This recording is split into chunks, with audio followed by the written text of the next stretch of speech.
Olá, eu sou o pastor Geraldo, sou pastor presidente da Igreja Ministério Restauração e Vida na cidade de Marília, no interior de São Paulo. Esse é o nosso primeiro vídeo de edificação. Eu gostaria de compartilhar com você sobre o pensamento, a força de um pensamento. Você já pensou que o pensamento de uma pessoa é mais forte, dura mais do que ela? Alguém pode morrer e o seu pensamento ainda perdura depois da sua morte. Pensa numa coisa como o comunismo. Quem o criou já morreu, mas o comunismo ainda está rodando por aí. Eu queria conversar com você sobre o pensamento de Deus e um outro pensamento que não é de Deus. O pensamento de Deus veio para trazer harmonia entre Deus e o homem. Um dia Deus, no seu trono, resolveu expandir o seu reino e criar o mundo natural. Criou os planetas, criou as estrelas, as constelações e escolheu esse planeta para colocar aqui o homem, segundo a sua imagem e segundo a sua semelhança. Esse homem receberia de Deus o seu reino. Na comunhão com Deus, perfeita com Deus, esse homem receberia o reino, a autoridade sobre toda a criação. Ele se multiplicaria, governaria sobre todo o planeta, numa comunhão íntima, intensa e diária com Deus. Só que Deus é um Deus amoroso, um Deus justo. E Deus não queria obrigar o homem a adorá-lo, a servi-lo. Então Deus colocou dentro do homem o livre-arbítrio, que é o poder de escolha. Deus não queria que o homem simplesmente não tivesse escolha, mas que o homem preferisse estar com Deus. E toda vez que eu penso nisso, eu me imagino, se Deus não tivesse dado o livre-arbítrio, alguém chegasse para mim e perguntasse: como você sabe que o melhor é estar com Deus? Eu ia dizer: porque Deus é o melhor. Como você sabe disso se não foi dada a oportunidade a gente de escolher? Realmente não existe algo melhor do que o Deus está apresentando para a gente? E eu creio que por causa disso, Deus deu livre-arbítrio ao homem, para que o homem pudesse escolher estar com Deus. Só que para que o homem escolhesse estar com Deus, ele tinha que ter uma opção. E Deus colocou algo, colocou uma lei para que o homem obedecesse. Se o homem desobedecesse essa lei, ele morreria. E o que viria a ser morte para esse homem? Seria andar independente de Deus. Se o homem desejasse e escolhesse andar fora da obediência, Deus chamaria isso de morte. Esse homem não teria mais essa comunhão com Deus. Ele não poderia ser mais confiável que está governando esse reino. Bem, Deus colocou o homem nesse planeta, deu a ele toda a criação, deu a ele a sua amizade e começou a ensinar esse homem a usar a sua autoridade. Apresentou toda a criação e falou: dê nome a eles.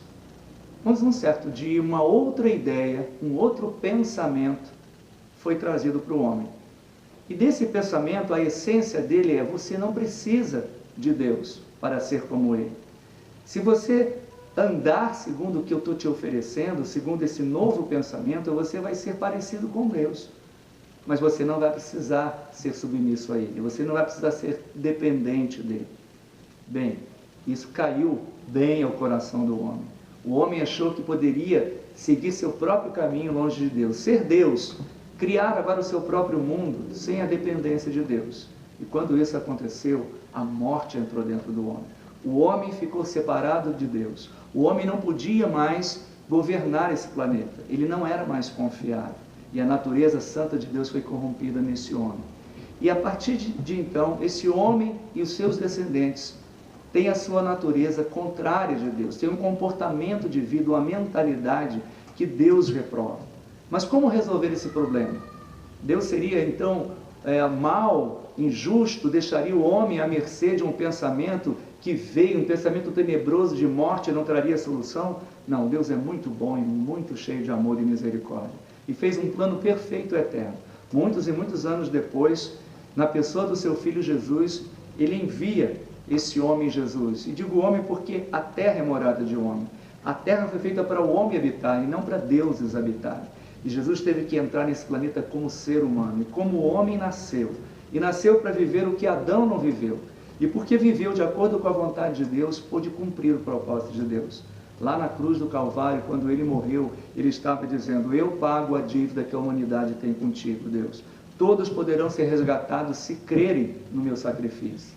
E para Deus, isso se tornou suficiente. Não existe outra maneira pela qual Deus se aproxime do homem. Não existe outra maneira que Deus queira que o homem chegue até Ele, a não ser por Jesus. Por isso Jesus se tornou a porta e o caminho, que leva todo aquele que crê à proximidade com Deus.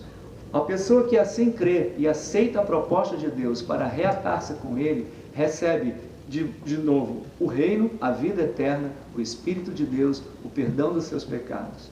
E para isso, viver aqui na terra com Deus é um grande desafio, porque outros pensamentos malignos como esse continuam nos assediando.